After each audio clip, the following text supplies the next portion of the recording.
We're live. We're here.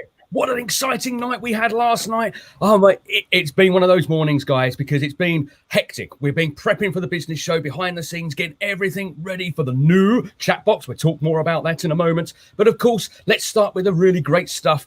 Firstly, I'm joined by Nick Luby in the virtual studio. Good morning, Nick. Hello, my friend. What a night indeed. I don't know if it was anything like where you were, mate, but here it was a bit loud and the drinks were flowing. And I apologize now to any of my neighbors who aren't into the football, but we were watching it. Yeah, it was a super night. We've got some guests joining us on the show very shortly. We'll talk more about them, but we've already had one in the backstage. We were chatting before we went live, and he said, I was a bit worried about coming on this morning. My throat's not quite up to it. I was shouting and screaming at the telly. But good news is he does have his voice, and we will have some great conversation. But what a great night. It was seat of the edge, edge of the seat stuff. Fly by your pants in my case. I was sitting there like, absolutely glued. And I'm not a huge football fan. I love it. I'm certainly supporting getting behind England and the nation and, being part of something great. And I understand the rules and all of that. So don't worry. Don't start tweeting and putting in your comments about, come on, David. But, for me, I relate so much back to business as well. But let's take the glory first. 2-1 win. We're off to the finals on Sunday, 8 o'clock. We might have to do a special breakfast show on Monday morning to talk more about it. Yeah, I can just see what that'd be look like. Like most workplaces on Monday morning, it might not be the most vibrant show in the world. It'll be a jolly one, but it might not be as energetic as we'd like it to be. Great game. I tell you what, I thoroughly enjoyed the pace of the game. And I thought at some point England might concede a goal, and then I was very interested. How do they react after that? And I guess a lot of people were saying, "Oh my God, first goal conceded in this tournament. Will they fall apart?" And clearly they didn't fall apart. And Denmark were giving them a bit of a drubbing for a while. But yeah, absolutely delighted. Right? Absolutely delighted. A bit like business, right? It doesn't always go to plan. Sometimes you fall behind, and then it's up to you how you react, to that environment. Yeah, no, absolutely. But there's so much you can relate from sport, not just the football, but we're obviously talking about football. Relate it into kind of the business world as well. The leadership and management skills behind. Lots of us can remember back to when Gareth Southgate missed that penalty, and then we saw him on, some adverts delivering pizzas and stuff like that. I mean, look where he's come from until where he is now. Don't get me wrong, where he was, an international football player playing for England. But at that point, I think he was pretty, I don't know, was he one of the most hated men in the country? Maybe, beyond that. Because people, go with the flow, don't they? When things are going really well, they're there and they're backing you and they're 100% behind you. But when things don't go so well, you start to realise who your friends are, because they disappear. And, business is a bit like that. When things are going really well, the team are glued together. Everyone's on the same course. Everyone is focused, devoted. When things are not going so well, people jump ship. They start looking at other options and alternatives. And there is similarities. We could talk about the tennis, Wimbledon. Roger Federer is out. How old was he, Nick? 40, I think you said? He's 40 next month, mate. And there is big question marks. Will we ever see Roger Federer back at Wimbledon? And his kind of commentary is, well, I'm 40 next month. At that age, anything can happen. 40 is not old unless you're, on the top of your game in the sports arena. I don't know what sport you can compete in world-class level old. Yeah. Other than like bowls and stuff like that. Are there sports where it doesn't matter if you're 40, 50, 60, you can still kind of compete at that kind of level? I'd be interested to know from our audience. I'm not sure if I'll be able to see comments from the audience. I've lost my mouse, mate. We tend to have a few tech issues along the way, right? And I'm thinking, right, as soon as we go live, I'll share it here, share it there, and my mouse is gone. Yeah, it's blooming gone. And now I've got pop-ups coming up on my screen, and I'm a bit concerned they're going to invade my space. So just ignore me. I'm going to be. I'll talk, but I'm going to be blooming useless as far as operating the tech is concerned. Yeah. So look, here it is. We're going to put it up there. Football coming home. Yeah, we can get like, we've got to go this way, haven't I? There we go. That's almost worth a picture. We'll get a quick screenshot of that, shall we, Nick? There we go. A live picture. So yeah, football coming home. It's going to be great. Sunday, obviously the finals. I am sure 99.9% of the UK population and beyond will be tuning in to watch the outcome of that great match. It's going to be great fun, and we've got we could do a brief show at half time, couldn't we? Yes, because people are really going to join us rather than going to the beer fridge, aren't they, Nick? Well, we could do it right. A live show, half time. It's only 15 minutes, right? 5 minutes of those you can spend with us. We'll have a conversation. I'll be going to the beer fridge as well. It sounds like a great idea. Don't know where I'm going to be yet, watching the game. But we'll talk about it. Yeah, go. Glennis has put, it's not the age, it's the mileage.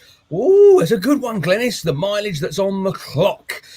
Walking football could be one of those. If you're a football fan, you can upgrade, sidestep into walking football as you get a little bit older. Good morning, Hannah. Welcome. Thanks for joining us on the live show this morning. Of course, like Hannah and Glennis, if you want us to do a shout out, pop something in the box. You want to talk about the football, tell us what you think. Pop it in the chat box. You can watch this on LinkedIn Live. You could be watching it on Facebook Live, or you might be joining us on the YouTube channel, or possibly even Twitter, because we are streaming to Twitter as well. So you can pop your comments into the chat box. We pick them up. We share them with the world. We'll say hello, we'll say good morning, and we'll see how things go. But Nick, what's happened? What's happened to the background? It's gone purple. It's gone purple and orange. We've gone purple. ChatBox is here. So excited, mate. So excited. We are evolving. We're evolving. Those of you who've watched the show a lot, you'll be wondering, where's the yellow gone? Where's the uni branding gone? Well, here we are. We're back, and we are ChatBox Productions. How's it feel, mate? It feels good. It's been in the making for a number of months, and we're still not quite over the finish line yet. We've still got a few tweaks and upgrades to make, but we decided, we said this before, but uni's great. It's a fantastic platform where we work with entrepreneurs and enterprises. But what we wanted to do, we wanted to make the business show a bit more kind of grandeur and fun. We wanted to share with the world, and not just businesses. You might work within an organization, you've got stories to tell, secrets to share, information to bring to the table, and we wanted to rebrand it. So ChatBox Productions is our new business that sits behind everything, and we'll be doing lots more shows live and virtual as well in the future. So look out for the ChatBox Productions as it does its tours, not just around the country but around the world, because this is the new look, the new feel. And Nick and I will be certainly doing lots of great stuff with ChatBox Productions as the clock ticks. So look out for the branding, and we'll be on a screen near you somewhere, I'm sure. James, bring it on. Just going back a little bit, does age matter when playing snooker? Possibly. I just think maybe suppleness, maybe able to stretch and reach around the table might be quite key.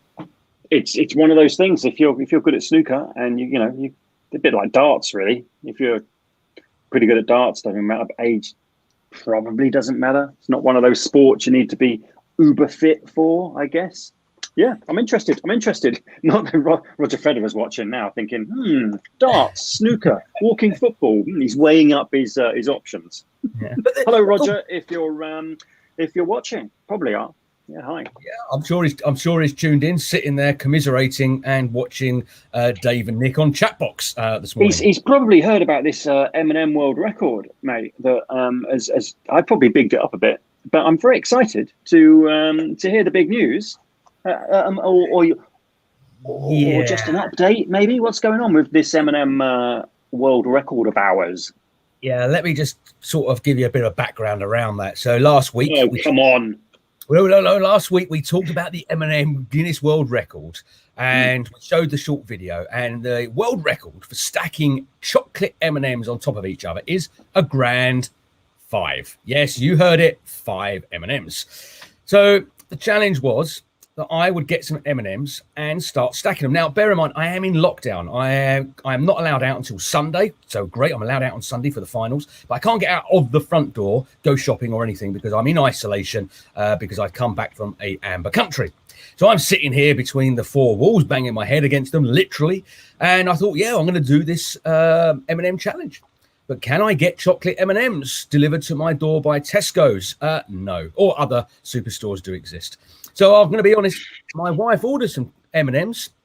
It's never going to work. She went in for the salted caramel ones because she likes them better and thought they'd do the same job, but they're like egg shape. They're like the peanut ones. You can't stack them. I mean, you'd be lucky if you can get one standing up, let alone two. So next week, I will go out. I promise I will buy a bag of chocolate M&Ms and I will get stacking to see if I can smash the world record.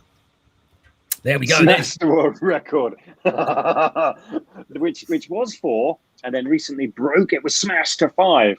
I'm just fascinated, mate. I want to see some video of you kind of trying to stack these things. I don't know why our show's become an M&M thing. Just to see how difficult it is. I'm excited. Viable excuse with the salted caramel peanut shaped ones. But yeah, next week, mate. Next week, not only will we have an amazing game of football to talk about next week, but we'll also have a world record under our belts. No doubt. If Roger Federer is going to tune in again, he wants to see this world record smashed. Yeah, no, absolutely. So a couple of other things before we start to line up and get our guests on the show this morning. Super excited for them joining us. Hannah Mayo has popped into the box. She's from the Business Growth Hub about peer networking. So Peer Network's a fully funded program for Essex business leaders. So if you're in Essex, your ears should be pricking up at this particular time. If you're passionate about business and want to think about strategy with other business leaders, then grab this free support. And the link is in the chat there as well. So click on that, find out more about it. But it's, yeah, absolutely. There's free resources available to you if you want to find out more about them. Go to the website that's in there, but you can get 11 hours, I think, or 18 hours of support with an additional 3.5 hours one-to-one support on top of that. So lots of workshops, masterclasses, business classes, etc. And there's all the information. So reach out to Hannah, find her on LinkedIn, and have a conversation with her. You never know, it might transition and change your business forever. I tell you what, I wish that kind of support was available when I started my business. It would have been awesome. The sorts of things that you learn along the way. You know that idea, you know, on the shoulders of giants we stand.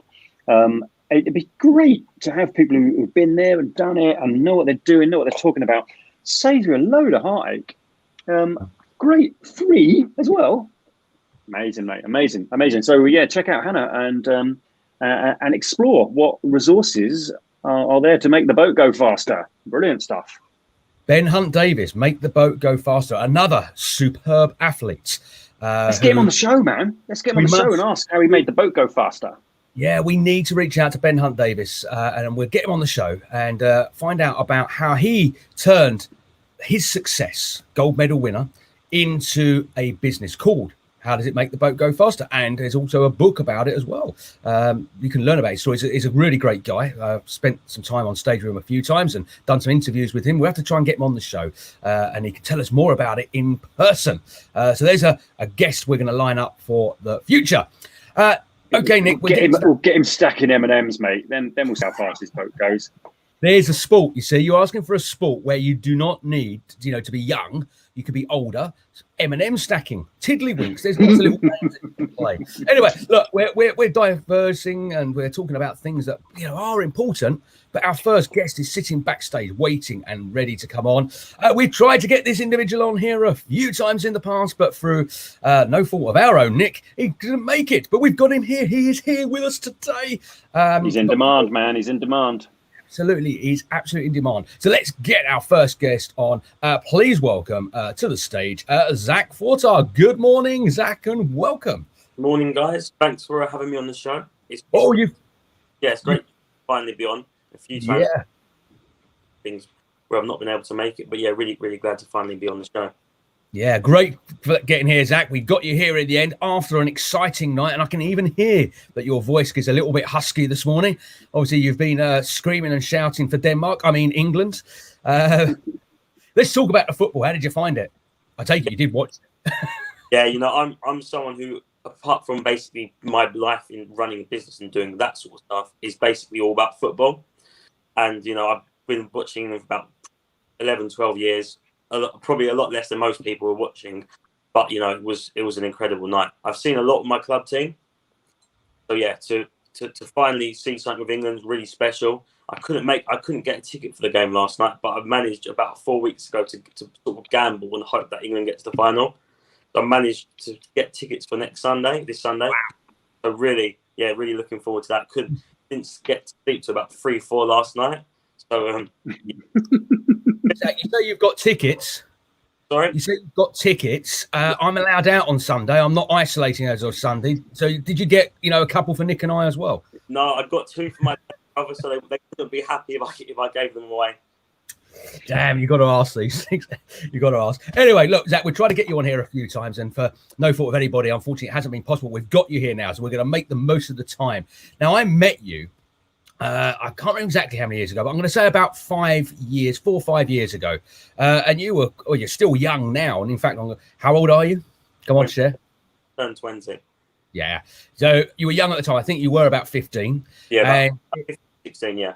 Yeah. And you come along as a guest speaker to talk about your business that you'd been running through via school. Mm-hmm. And that's where we first met and we started talking. And obviously we stayed in contact thereafter. But tell us about your business journey, starting out from school, how it's transitioned, because it's also, since I've spoken to you back then, it's moved on in lots of leaps and bounds and different directions. So just give us a little bit of background about Zach and the journey to date. So yeah, I sort of was quite an entrepreneurial type character at a young age. In school around 13, 14, I'd done the traditional things, selling sweets, but I also done things like selling FIFA coins, which was actually really lucrative in school because you had loads of people that wanted to buy coins and you basically had nowhere trustworthy to go.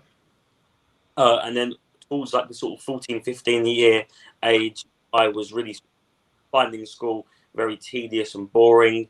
So I started to, really work on sort of personal development, which sort of started it all, which was, going to the gym really early, reading business books. And I read Alan Sugar's book, which was basically about him, buying wholesale goods and selling it, starting off. So I thought, why not research it? And I went on Google and I found a resale site where I spent £500 of my own personal money and basically bought about 100 toilet rolls, 50 hand sanitizers, batteries, which actually would have probably been perfect about a year ago. I had about 100 hand sanitizers just in my car, and I basically spent, my time then selling it door to door, selling it in boot sales, and it was kind of smart because I made a small bit of money, but I learned a lot of lessons about budgeting, being confident, selling, hard work, because I would wake up at 3-4 a.m. and go do a boot sale on a Saturday, which was it was a bit interesting because you'd get people that would buy a pack of batteries for £1, and then they'd come to you about 5 minutes later screaming that they found it for 80p somewhere next year. And then, I had people buying 20 bottles of Fairy Liquid off me. It was just crazy because I was 15 and just selling there on my own. So it was a bit crazy. And I got my brother to help me with the door-to-door sales. We said it was for a school project, which got a bit more money in. And then I transitioned into a company called Ahead of Time Clothing, which is basically a motivational clothing brand, which helped, connect young people with fashion and business. I ran that for a few years. We helped around 50 to 60 young people get involved in fashion and business, employment and skills. We sold into over 15 countries and worked with places like Boys Base and ASOS. After that, I ran an events company where I ran that for 3 years. I sold my share in that in December 2019, which is probably the best ever, considering the time. I must have been like a really good psychic then. And that was basically helping people from all across the world have travelled to England. So I ran that for 3 years. We ended up scaling it up to about 10 to 12 different employees with 2 partners where I sold that in December 19 because I wanted to do different work and more impact work. During that time as well, I've done a lot of consultancy work and helped a lot of young people grow businesses, as well as doing a lot of work with charities and media stuff. I've done a lot of work with News, Forbes LBC. In January 20, I started a organisation called the Head of Time Academy, which is basically all about helping young people learn skills and get chances that they wouldn't get in the education system. So learning things like financial education, CV help, pathways. Since we launched in May. Obviously, we did have some issues because of COVID because we were going to be an event company, and we've helped around 9,000 young people since May, so over a year. as well as working with about 300 schools and youth clubs combined. And we're working on two massive nationwide projects, which have both been commissioned by the BBC. But sort of that's kind of that all that stuff is kind of behind the scenes. It's been a stressful year working on those projects. But yeah, I think it will be great. Hopefully, when they come off this again, come on the show and talk in more detail about those specific projects. But yeah, that's basically a bit about me. What a journey! I'm also involved. What a journey, Zach. Yeah, I'm also involved. I'm losing a bit of your audio as you explain this journey. We'll come back to that in a second. But I'm getting this image of a young Del boy, right? Who's said, yeah, I can do that. I'll put that in the boot of my car. I'll have that sold by the weekend. And last week, I don't know if you were tuned in, but we had Johnny Twos on last week, and he made the distinction between school and education. And he similarly, he wasn't a big fan of school, but he was a fan of education and educates himself continually. Hence, similar to you, reading business books, and kind of acquiring all the knowledge that you need to take your business forward. Very cool. And at such a young age, I understand you, doing some work during the break before school. That's motivated, man. You've got to really have a passion for business to do that. Yeah, no, I did, and especially when I was during school, it was really hard because I would do stuff before school, I would do stuff after school, I'd even do stuff during school, and by the time I was sort of in the last year of school, they used to sort of let me off to go to meetings. I remember like one day I was an hour in geography, and then the next hour I was on the way to meeting ASOS in London.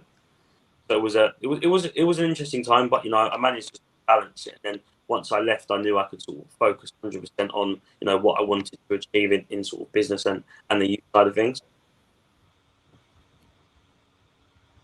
Love it. I love it. I love that idea that said, right, I can't be in your lesson tomorrow, sir, because I got some time with Alan Sugar.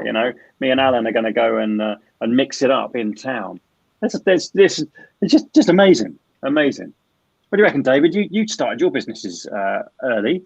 Were you at it at school? Were you kind of bunking off school so you can close some deals? What's going on? Yeah, no, do you know I was really good at school? I never actually skived off school. I was quite clever. I got in with the teachers and stuff like that, and friended the teachers, and then kind of got dragged out of lessons to do important special projects. That's what they told me anyway, and that really worked well for me. But yeah, I was doing some trading. Unfortunately, it wasn't FIFA coins, it was cigarettes and stuff like that. It was a bit of black market trading. It went a long way. You could demand good money for it at the time. But a bit like Zach, when I left school, when I set up my first business at 17, I did exactly the same. I bought in IT products. So this is when you used to build computers yourself and stuff like that. And we used to sell it at car boot sales. So we used to go along and sell the product there. It was a great way of building up a customer base, meeting people, obviously bringing some extra cash income into the business.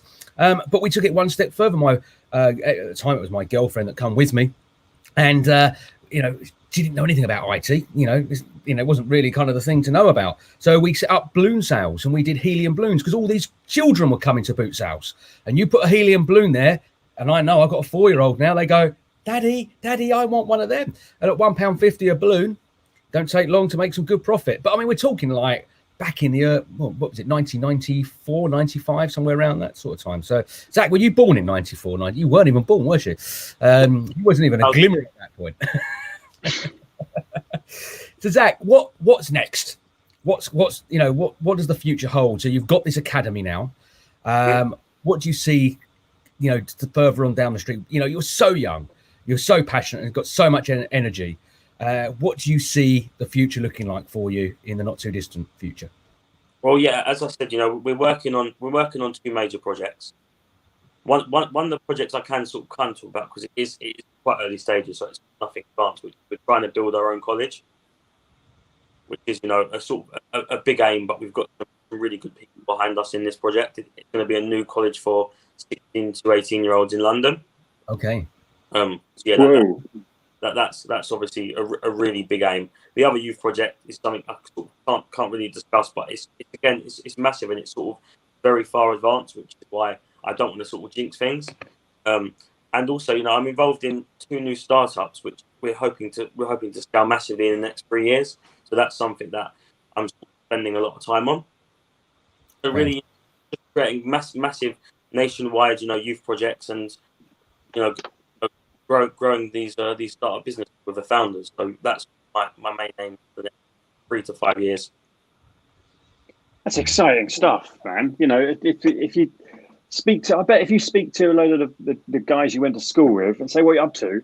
Not many of them are going to say, well, I'm starting a new college. I'm working with a couple of startups. I've been featured on the BBC, Forbes, The Guardian. You know, when I was 20, right, my list would be empty. What have you done, Nick? I said, well, I've done nothing. I've done nothing. You know, I can't remember, mate, what I'd been doing when I was 20. Clearly, it wasn't memorable enough. I don't know. My mum watches this show. Mum, throw into the chat. What was I doing at 20? Because I can't remember. Hi, Mum, by the way. Thanks for watching every show so far. It's great. So talk about that. How supportive are your family, Zach? Are they right behind you, going, "Wow, you're blowing me away, man. What else are you going to do? How can I help?" You know, very very supportive. My dad is a entrepreneur as well. He's been in sort of property since he was like sort of 22, 23 as well.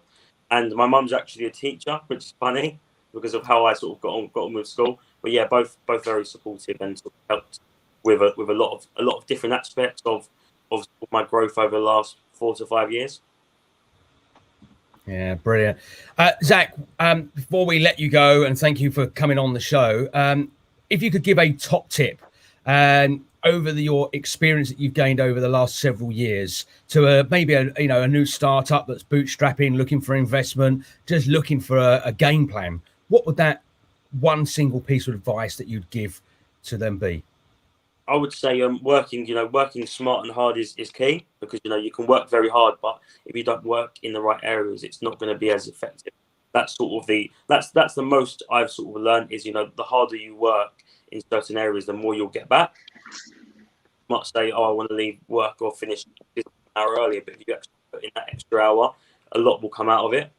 So that's key. But obviously, there's loads of different aspects of businesses. You know, having a proper plan, the growth side of things, the marketing side of things. So we could talk about that all day. But yeah, that would be my main tip. Yeah, brilliant. Zach Fortag, it's been a pleasure to finally get you on the show. We must catch up again very soon. Love to learn more about the academy and the exciting startups that you've got coming to fruition very soon, and everything else that's happening in the world of Zach. Do keep in touch, Zach. It'd be great to get you back. Once again, thank you very much for joining us. Thanks for having me on. Cheers, Zach. Guys. Off to a quick ad break, and when we're back, Nick and I are going to be deciphering a little bit more about the football before we're joined by our next guest. See you in a minute.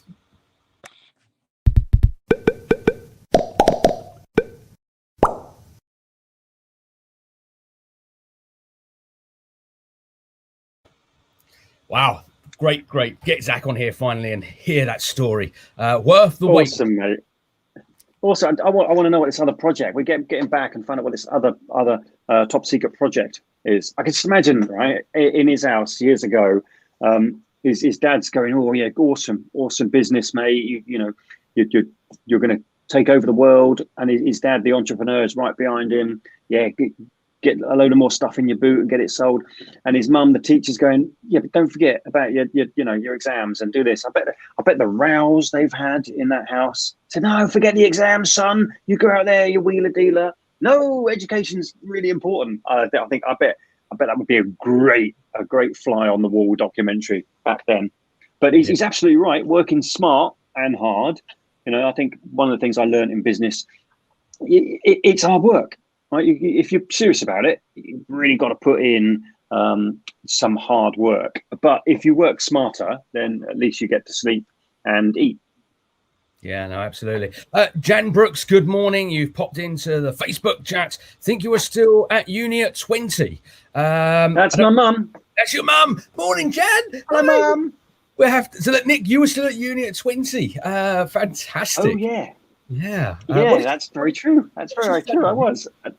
No wonder I can't remember. Years ago.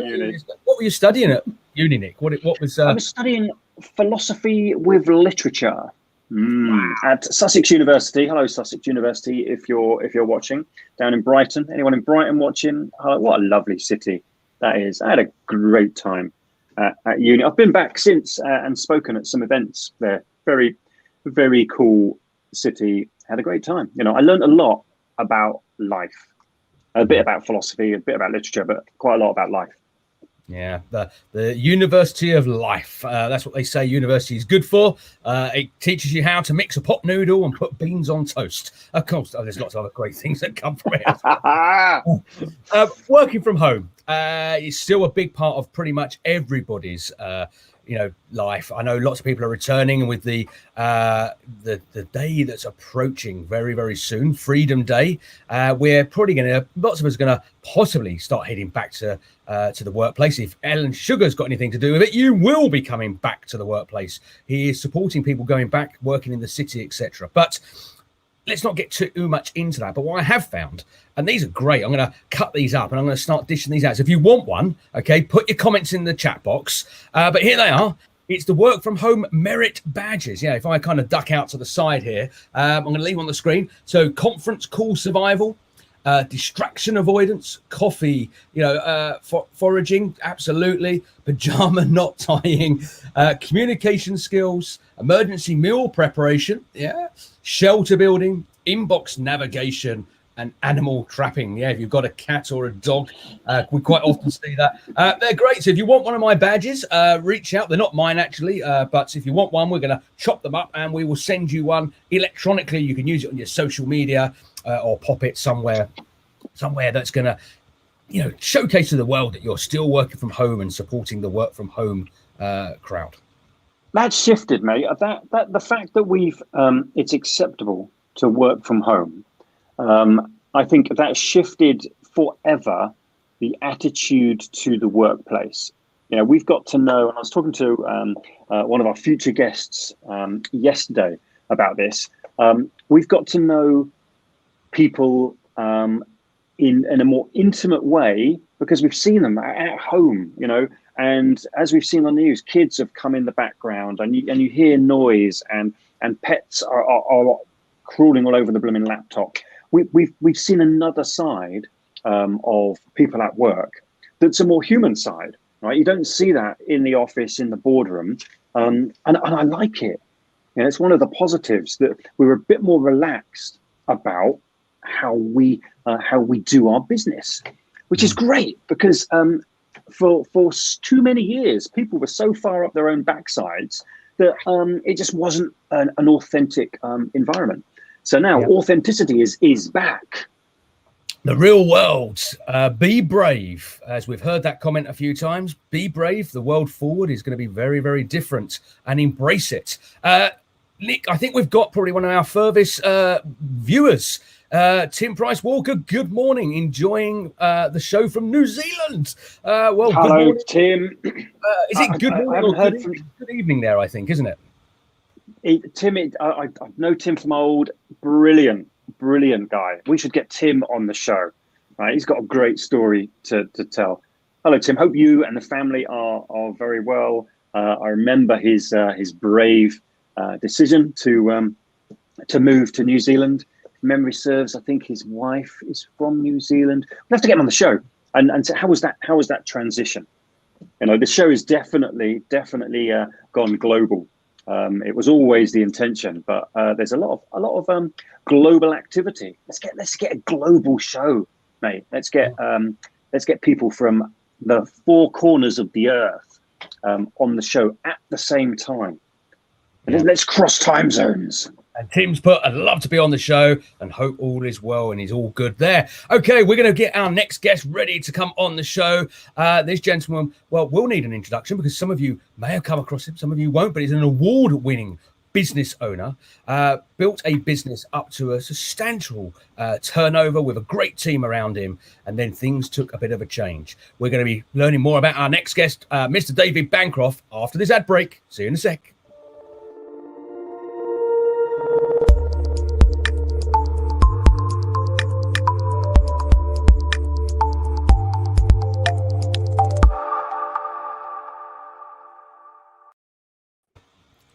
And here we are. We're joined with Mr. David Bancroft. Good morning, David, from Tech 23. Morning, guys.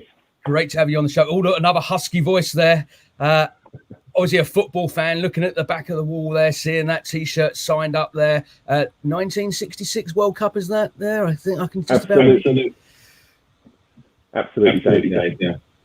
How did you find it last night? Were you on the edge of your seat? Were you screaming? Were you shouting? Was the beer flying in the air? What is it like for you as an avid fan?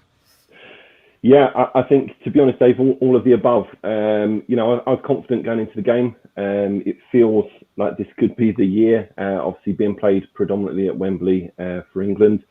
And yeah, I was confident. Even actually when they scored the free kick half an hour in, I felt reasonably confident. We have, great attacking options. We've got a tight defence. We didn't concede an open play. It's a set piece. So yeah, I was still excited. And as the game went on, yeah, the tempo, obviously building, and that's where the voice has gone, I think.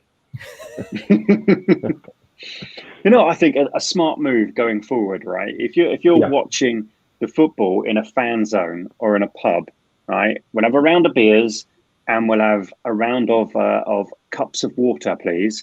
And then if you can coordinate when the goals go in, you just throw the water in the air. When did that become a thing, right? You see it all around. The goal goes in, the beer's gone everywhere. I don't know if that has always been the case. I don't want to spoil it, though. I don't know if you know this, but it's not water or beer.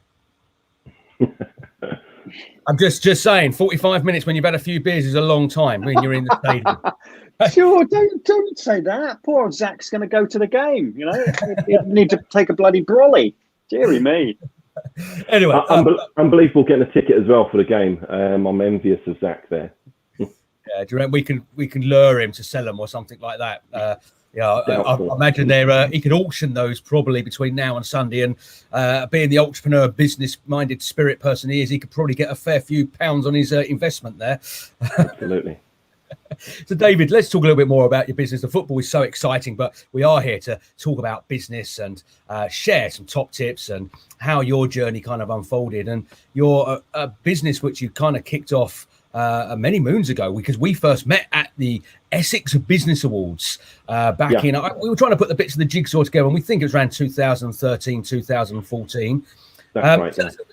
And you won a couple of awards. One was Businessman of the Year for Essex, or for the county-wide, and the other one was a team award. Tell us a little bit more about those, and then we're kind of steer into what your business does today.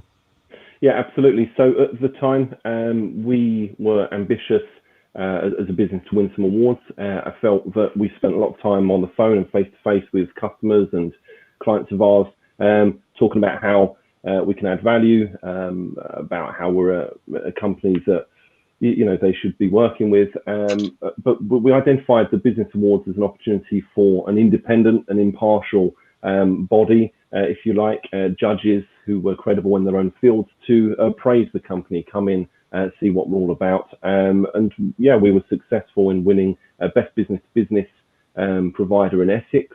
We won the Growing Company of the Year, again, in the Essex County-wide Awards. I think both of those were in 2013, which, as you mentioned, I think is when we first met. And I followed it up the year after with winning Businessman of the Year for Essex, which again was a great privilege, real honour. It's not something that I would have ever put myself in for. Actually, I was approached by the award panel, and they said, "Look, Dave, business did really well last year. You're at the helm. Would you consider putting in an application for this?" And I'm glad I did, because it was a great process. Met some brilliant people that I'm still now in touch with, and wouldn't have changed it. We also won, I think in 2015, the Mayor's Award for Business Excellence. And it was, those awards that were able to then almost precede us when we were speaking to new customers, new clients, and you become a multi-award winning company. I think that's got to be a positive thing, hasn't it? Yeah, definitely. I'm looking forward to ChatBox being a multi-award winning show. Absolutely. And then look out, world. That's phenomenal, mate. Just a list of awards. Think, well, we're clearly doing something right, and the business is growing. going great guns. But as the England football team have known in the past, sometimes things take an alternative direction because you're working somewhere else now. Yeah, absolutely. So we traded successfully for I think 11 years. We really disrupted a space, became incredibly successful as an agency. We work in recruitment, and specifically at that point, recruitment for SAP skills, which is IT software for both contract and perm. We were turning over good amounts of money, positive amounts, £11 million. We had a head count in Essex, 25, pretty stable. But yeah, it wasn't to be, unfortunately. After running the business well for a number of years, we hit some real obstacles. We lost some key personnel. We were affected by some legislative change within the HMRC, which some of your listeners may have heard of, IR35, which actually eradicated 70% of our revenues in a quarter. And then we were faced with the COVID pandemic, which ultimately, I think was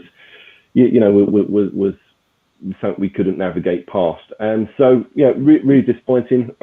My darkest and most difficult time in business, but I've come out of that now, working with a small startup and providing, again, specialized IT recruitment, and specifically now for permanent skills, focusing most regularly in Essex and London. And yeah, it's great to be back on the tools, and it's probably the thing that I miss most about growing a business, actually, and a big learn from me was moving away from the front line. I love speaking to people. I love networking. I enjoy engaging with our customers and with the candidates, the job seekers. And it's something that sadly I completely missed when growing something of scale. So now in a smaller startup scenario, I'm loving being back, engaging with the people, and learning about their aspirations, their ambitions, and putting them together with some pretty successful companies.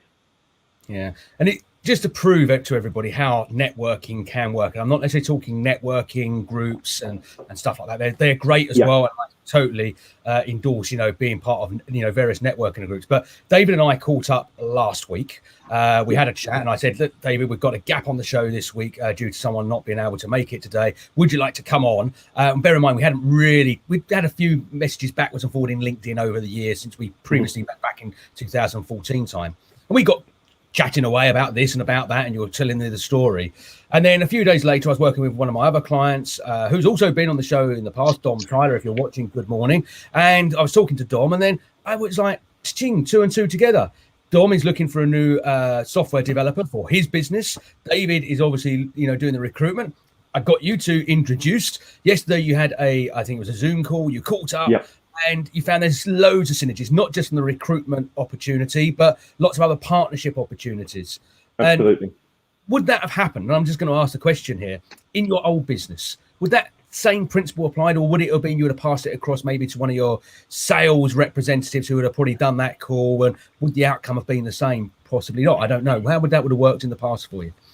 Yeah, and you're right, and it's a learn, and it's probably a mistake from me in that respect. I would have passed it across to people that are tasked with selling, with converting any inbound opportunities, referrals, or anything of that kind, and then resourcing it. And again, it's something that I probably wish I hadn't done in the past, because I can hold good conversations, I can add value. To the discussion. I bring massive experience in the recruitment sector, and yeah, it wouldn't have happened. Similarly, though, Dave, in fairness, we were quite insular as a company back then. So I'm not saying we wouldn't have taken a referral, but actually networking and playing nicely with others wasn't really for us necessarily. We were probably a mission of our own, and anyone outside of that might have been seen as competition in some perverse way. So that's something that I've learnt.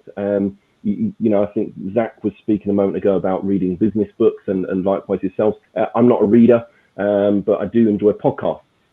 So tech enabling me to, take on a great deal through podcasts. And yeah, it just really opens up your eyes to opportunities that can present themselves if you do, in fact, open your networks a little bit and think of something more than just your own immediate mission. But yeah, in answer to your question, Dave, I would have passed it over in the past, and I'm glad now that I don't, because I enjoy that part of the role. The future, as we all know, is the future is about conversation. And sometimes those conversations are one way. There's the podcast conversations, you're not participating in, but you're soaking it all up. Or there's conversations like this. The technology has enabled plenty of opportunities to have conversations. Not that most people do. Most people just have transactional kind of relationships via their tech, but we don't, right? We want more human, so we bring the conversations. But I can totally get it. So you started kind of business in direct sales, driven, ambitious, targets, and then when you run a business, you're given a whole host of other tasks that aren't necessarily kind of your thing. And I think a lot of managers around the country are promoted to a position of management, but management isn't really in their blood, and a lot of them never get trained in management. They just got to a particular point within the organization and say, well, you're going to get promoted to a manager, but it's not for everybody. These other skills that we either have to or we pick up along the way aren't for everybody. It's not the right fit.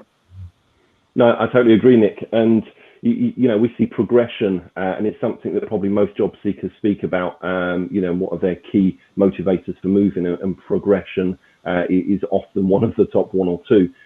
But sometimes it's without a compass necessarily. They want to progress, but they maybe don't necessarily know why they want to progress, or even what's waiting for them when they do progress. And I've seen throughout my career time and time again people that have in fact climbed a ladder, only then to decide, what, I'm not so sure I like it here anyhow, and they'll often go back to what they've been most successful at and done very well over many years in pursuit of progress that ultimately didn't fulfill them. So I love working with our clients. I love working with our candidates. I enjoy that engagement. I now enjoy actively networking, as you've mentioned, and I wouldn't change it now. But it's taken, it's taken time and significant effort to recover from what was a significant business disappointment for me, obviously. Yeah, I think, we talk about, failure, and I think failure is the wrong word. And I know in a lot of the books they, talk about failure. It's a lesson. We learn from things that don't always go to plan. Some things are not in our control. We should be prepared and ready. But, there's been a lot of turbulence over, the last 18 months for lots of businesses. Let's be honest, we've got Brexit fueled by, a global pandemic. And, all these things are coming together. We're in a perfect storm. I wonder what people out there are thinking. If you are, put it in the chat box. Let's hear your comments and questions. But I think we are in this perfect storm at the moment. And the good news is we're sailing in the right direction. But there's going to be a few more ripples. There's going to be a few more waves to crash through. There's going to be a few more ships that sink. And there's going to be a few more businesses that thrive. And there's going to be a lot more businesses that are born as well. And I just think when we talk about failure, we should learn from that. And I think, some of the things that you've said, competition for you kind of were very insular, your words, insular. You didn't want to mix with potentially what could be competition, but things have changed. Something obviously made you think differently around that, because I'm such a great believer in partnerships, and you can have two businesses doing the same thing, get them talking, and there's synergies there. They can, if they want to, work together. So what made that change kind of happen for you, where you saw actually there's not a threat there, there's an opportunity there? How did you kind of get it? Obviously, that was when the business transitioned, but what made you really see that differently? I think, to be honest, Dave, it was in my role as a recruitment partner to my clients. I offer advisory services and speak a lot about recruitment life cycle, maybe what I'm seeing that's working, positively in the market, mistakes that perhaps other companies are making that's inhibiting their recruitment targets and plans. And as I'm speaking to people, it's just almost matter of fact, because I'm in the space. I'm really engaging companies and individuals and directors and business leaders, and it to them very often seems to be it's an unbelievable realization. Dave, I didn't realize that, or wow, if only I'd thought of that before. And in the same way, actually, when I'm having that conversation with them, I realize that, I can tap people's knowledge banks that sit in different environments, different arenas, different verticals, and benefit in the exact same way. So, as things stand, I don't charge for consultancy or advisory, but probably a good portion of my week, maybe 20% of my week, I would say, is spent speaking to people, either learning from them or trying to support them and educate them in a process that I'm now, of course, very comfortable in. So, so that's probably the realization was actually, I've got a lot of knowledge that can be leveraged, and similarly, I can take, massive learning from people that I'm already potentially engaging with. So, yeah, that was probably it, Dave. Makes a lot of sense. I think we run into trouble if we look at the world and see scarcity. I think us business owners, we need to look at the world and see plenty. Right, there's plenty out there. We don't have to worry too much. Partnerships work, sharing works, conversations with competitors works, and it's more fun that way. Right? You don't want to just kind of keep blinkered and say, well, I don't care what anyone else is doing. This is my world. I think it's a lot more enjoyable if you kind of open yourself up to all of the magic opportunities that are out there. Totally agree, Nick. Absolutely, 100% agree. Yeah. So, David, what does the future hold? Scaling up, you know how to scale a business to a very successful level. Even though the turnover you were talking about 11 million is still SME size, but it's beyond lots of micro to small businesses. So you know how to get there, you know how to do it, you know how to build the relationship, develop the relationships, and move it to that next level. What's next for Tech 23? Do you see that happening again? Do you want to ever get back to kind of there, or is it you're quite happy keeping it much more defined and personalized? Yeah, I think in fairness, I need to know that we're adding value and that there isn't attrition of opportunity through scaling up. And I think that's something that a lot of businesses and specifically recruitment agencies suffer, is that as their headcounts grow, and there's a natural attrition of their own staff. It's a sales environment very often. You're trying to engage your customers. Right now, I know that we're focused at Tech 23 on what we should be doing, which is providing, the best connections between highly skilled talent and exciting companies that are looking to grow. And I know you asked Zach, obviously, what goes into making good business, or what advice would you give? And for me, and probably now more than ever, having been there in the past, I think you have to be doing something that you love. And I'm willing to work hard. And we've seen the memes on social media of The Rock saying, be the hardest worker in the room, and all of that kind of thing. And it makes sense. And I think in business, if you're going to be successful, working hard is a prerequisite, and probably going above and beyond. But for me, you need to make sure that you're doing something that you love. And right now, I'm loving what I'm doing with Tech 23. Growth is possible, but it would have to be that I'm enjoying it. I can see that we're adding value across the entire team, and I'm not willing to compromise on that. For many years, I could have been running, and I think I mentioned to you, Dave, last week, could have been a tuna factory. Frankly, it was an agency, but I've so far detached from day to day. I'm a caretaker in that regard, and that was never what probably I had an aspiration to move the business into. So as long as I'm engaged, as long as I'm loving what I'm doing, then growth is possible. But again, probably in a different format, work from home, hybrid. These are all concepts that perhaps, again, I hadn't embraced in the past as much as I would do now, I would suggest. So yeah, lessons learned. And for Tech 23, we're doing the job well. We're engaging IT, sales, and operational talent. I say again, predominantly London and Essex-based clients. And if we scale, then it will be because it's the right thing to do. Yeah, absolutely. Tim has popped in there. Agree. We need to recognise the value of failure. and be okay with disruption. We're now in the Industrial Revolution 4.0, which sees constant change. Absolutely, Tim. I call it the digital revolution. I believe we're there as well. Tech is taking over our life and our world, whether you embrace it or you deny it. That's where Nick and I have similarities, but we differ slightly. I embrace tech. I love tech, and Nick is about human interaction. I think there's a place for both, and you've got to get the balance right, a bit like scaling up your business. Let's just to wrap up, David. Let's go back to the football because you're an avid football fan.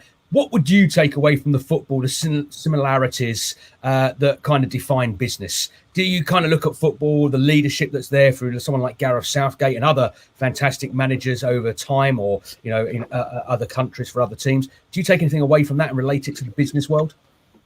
Yeah, I mean, for me, actually, in sales generally, I love engaging sports people. So it's always part of our interview process, actually. Are you sporting? Do you have an interest in sport? And that unveils a competitive side that I think is important in selling, in recruitment, and of course in business. But it's funny. We talked about progression a moment ago. Southgate, whilst he was an international footballer, and you can't suggest that that's not a standard, wasn't a standout player. Internationally, of course, we had the likes of Gascoigne and Shearer for that. But as a manager, back-to-back semi-finals, maybe 3 if you include the Nations League as well in the middle there, is outstanding, and he can go down potentially. With the names, I don't know, Alf Ramsey, Gareth Southgate, why not? He can bring it home. So it's there's lots of parallels. England again have been through the ringer. Expectations have been high in the past and they've fallen short. Did they fail to deliver? Were they beaten by better teams? I think we've been beaten by better teams. I think we've allowed ourselves to be overwhelmed by a situation in the past. But again, it's a learning process, and the refreshing thing I think with Southgate at the helm is that he's been there, he's felt the pain, clearly traumatized for the last 25 years or so, and this is. This is an amazing opportunity for him to exercise, those demons. And for the younger players that we have, many of which, of course, weren't alive at that time, they don't care for it. They're just there to do a good job, focus, and get us over the line. And guys, I think we might do it. I'm looking forward to it. I can't wait to get to Italy, to be honest, on Sunday. Bring it on. And we're all very excited. Some people are more excited about the halftime live show that David and I will have to talk about. But yeah, it's going to be great. Thank you very much indeed, David. It's been fascinating and very kind of you to share your time, knowledge and experience. And it'd be great to catch up at some point in the future and see how Tech 23 is developing. Absolutely. Thank you very much for your time. Cheers, David. Appreciate your time. Thank you. Cheers. Bye now.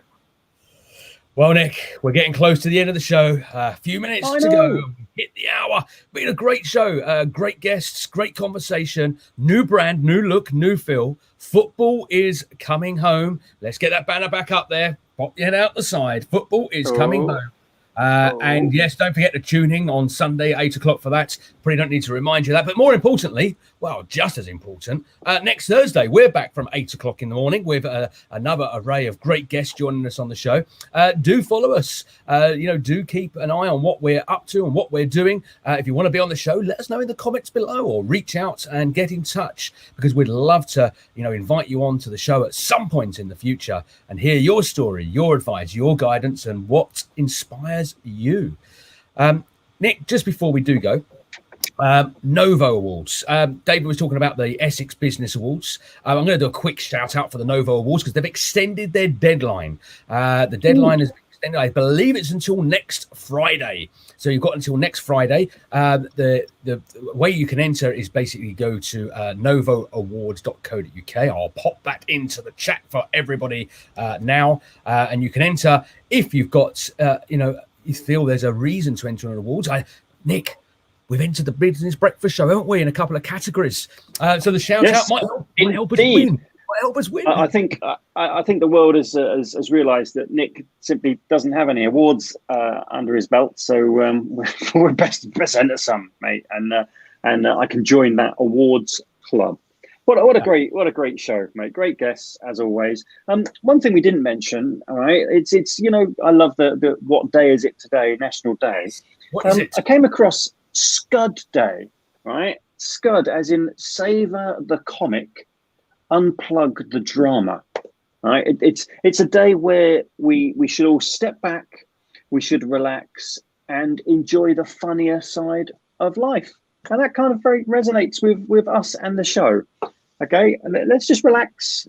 Let's have some great conversations and enjoy the fun that's out there. Absolutely, yeah. Enjoy life, enjoy fun. Work hard, but play harder. Until next week, next Thursday morning, 8 o'clock from Nick and I. It's thank you very much for joining us. Goodbye, and let's leave it on a high. Come on, England. Sunday at 8, we are going to be the winners. See you next week. It's coming home, my friend. It's coming home. It's coming home. Bye-bye.